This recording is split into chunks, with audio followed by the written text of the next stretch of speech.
হলে ওর কিচ্ছু দরকার নেই, কিচ্ছু না। চিকেন এত ভালোবাসে ও, সত্যি কথা, চিকেন খুব ভালোবাসে। বন্ধুরা কেমন আছো তোমরা সবাই? আশা করি সবাই তোমরা ভালো আছো। আজকে কি কি বাজার হলো, কি কি রান্না হবে, চলো তোমাদের সাথে একবার শেয়ার করে দিই। কি বাজার নিয়ে এসেছে চলো দেখি। আমাকে তো বললো ভালো জিনিস এনেছি, দেখো গিয়ে বাজার থেকে কি বাজার নিয়ে। ও এই হচ্ছে ভালো জিনিস আমার ছেলের, বুঝছেন? চিকেন হলে ওর কিচ্ছু দরকার নেই, কিচ্ছু না। চিকেন এত ভালোবাসে ও, সত্যি কথা, চিকেন খুব ভালোবাসে। তো চিকেন হলে ওর কিচ্ছু আর চাই না। এই যে অবধারিত এটা তো থাকবেই, কচকচি যেটা পছন্দ করে, মানে গিলেটা। এই যে লেগ এনেছে, লেগ নিয়ে এসেছে।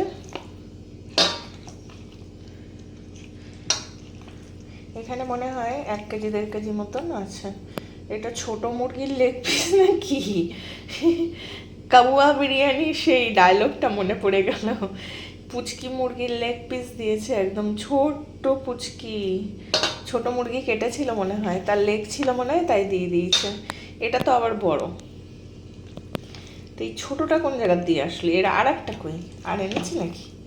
আর তো দেখছি নেই না, আর দেখা যাচ্ছে না তো, নেই আর। এই যে এইগুলো নিয়ে এসছে, যাই চিকেনটা তাহলে করে ফেলি কষা কষা করে। আমি ধুয়ে নিলাম ভালো করে, চিকেনটা নিয়েছি, আর কড়াতে কিন্তু আমি তেল দিয়ে দিলাম। এবার কিন্তু আমি কড়ার মধ্যে মশলা দিয়ে দেবো, আদা পেঁয়াজ রসুন কাঁচা লঙ্কা বাটা আর জিরে গুঁড়ো লঙ্কার গুঁড়ো দিয়ে দেবো। মশলাগুলো দিয়ে দিলাম সব। এবার কিন্তু আমি এটা কষাবো ভালো করে। নুন হলুদ দিয়ে দিয়েছি এর ভিতরে। মশলাটা পুরো তেল ছেড়ে দেবে। তারপর কিন্তু আমি এই যে মাংস রেখে দিয়েছি, মাংসগুলো দেবো ওর ভিতরে।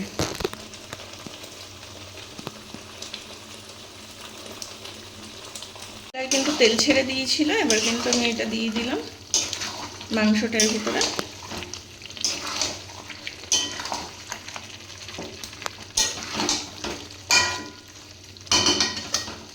এবার এটা আমি ঢাকা দিয়ে দিই করবো, তাহলে এটা তাড়াতাড়ি হয়ে যাবে।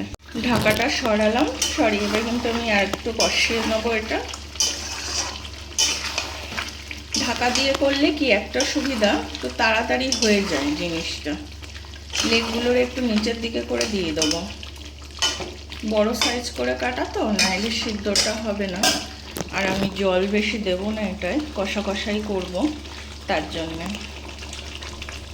এবার এর মধ্যে একটু লেবুর রস দিয়ে দেবো। এই যে লেবু কেটে নিয়েছি, রস অল্প একটু দিয়েছি, আর একটু দিয়ে দেবো।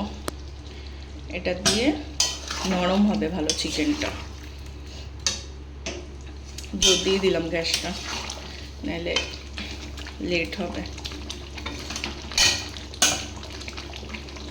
আমি কিন্তু আলু কেটে রেখেছিলাম, সেই আলুগুলো মাংসের মধ্যে দিয়ে দেবো সব। আর এই আলুগুলো একটু বড় করে দিয়েছি, কেননা এগুলো চন্দ্রমুখী আলু তো, চন্দ্রমুখী আলু খুব তাড়াতাড়ি গলে যায়, ওই জন্য অসুবিধা হবে না। একটু ভিতরে ভিতরে চেপে চেপে দিয়ে দিচ্ছি, যাতে ঝোলটাকে পায়, পেলে ও হয়ে যাবে। আর এবার আমি একটু চাপা দিয়ে দেবো।